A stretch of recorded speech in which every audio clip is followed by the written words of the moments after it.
இன்னைக்கு நாம் பார்க்க போகிற ரெசிபி கம்பங்கூழ். அது பண்ணுறதுக்கு நான் நைட்டே 2 கப் கம்பை எடுத்து நல்லா வாஷ் பண்ணிவிட்டு ஊற வச்சுருக்கேன்.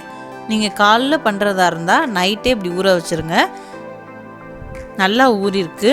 இப்போ இதை ஒரு மிக்ஸி ஜாருக்கு மாற்றி நல்லா அரைச்சி எடுத்துக்கலாம். ரொம்ப வலுவலுன்னு அரைச்சிடாதீங்க, கொரன்னு இருக்கணும்.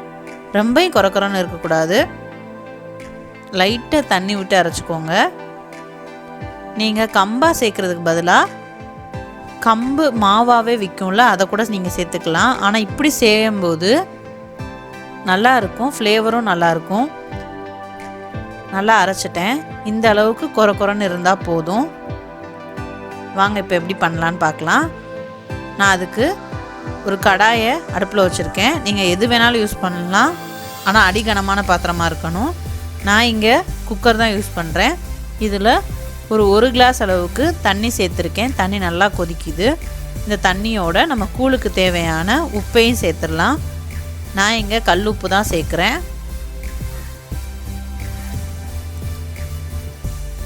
இது கூடவே நம்ம அரைச்சி வச்சுருக்க கம்பு மாவு இருக்குல்ல, அதையும் சேர்த்துக்கலாம். மீடியம் ஹீட்டில் வச்சுக்கோங்க ஸ்டவ்வை. அப்படி இல்லைன்னா அடி பிடிச்சி நம்மளுக்கு கட்டி கட்டியாக ஆயிரும். கட்டி இல்லாமல் நல்லா உடச்சி விட்டுக்கோங்க. ஒரு 3 நிமிஷம் கிட்ட ஆயிடுச்சு. இப்போவே நல்லா இஞ்சி வந்துருச்சு. பட் இன்னும் வேகணும். ஒரு 5 நிமிஷம் கிட்ட ஆகும் நம்மளுக்கு கம்பு நல்லா வெந்து வர்றதுக்கு. நல்லா கிண்டணும். எந்த ஒரு கட்டியும் இருக்கக்கூடாது. கட்டி பட்டுருச்சுன்னா அது வேகாது ஒழுங்காக. நம்மளால் கரைக்கும் போது கஷ்டமாக இருக்கும். அதனால் கட்டி எல்லாம் கிளறிக்கோங்க. நல்லா பாருங்கள், நம்மளோட மாவோட கலரே நல்லா மாறியிருக்கு. நல்லா வெந்து வந்திருக்கு. குக்கரில் ஒட்டாமல் எப்படி சுருண்டு வருதுன்னு பாருங்கள். இந்த அளவுக்கு வரணும். இதுதான் பதம். எந்த கட்டியும் இல்லை. நல்லா கரைச்சி விட்டுருக்கேன். நல்லாவே வெந்துருச்சு. இப்போ இந்த ஸ்டேஜில் நம்ம ஸ்டவ் ஆஃப் பண்ணிக்கலாம். ஆஃப் பண்ணிவிட்டு நல்லா ஆற விட்டுருங்க. ஆறுனதுக்கு அப்புறம் தான் நம்ம கரைக்க ஆரம்பிக்கணும். நல்லாவே ஆறிடுச்சு. ஆறுனதும் நம்மளுக்கு எந்த அளவுக்கு இஞ்சி இருக்குன்னு பாருங்கள். இப்போ நாம் இது கூட தண்ணி கூட ஆட் பண்ணி நீங்கள் கரைக்கலாம். ஆனால் மோர் ஊற்றி கரைக்கும் போது இதோட டேஸ்ட்டே தனியாக இருக்கும்.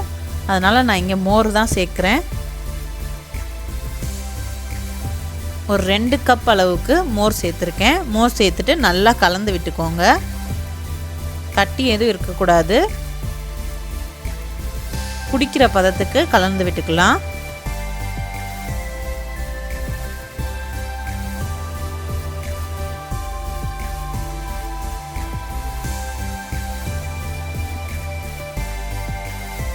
நல்லா கலந்துட்டேன். இப்போ நம்ம இதை சர்வ் பண்ணிடலாம்.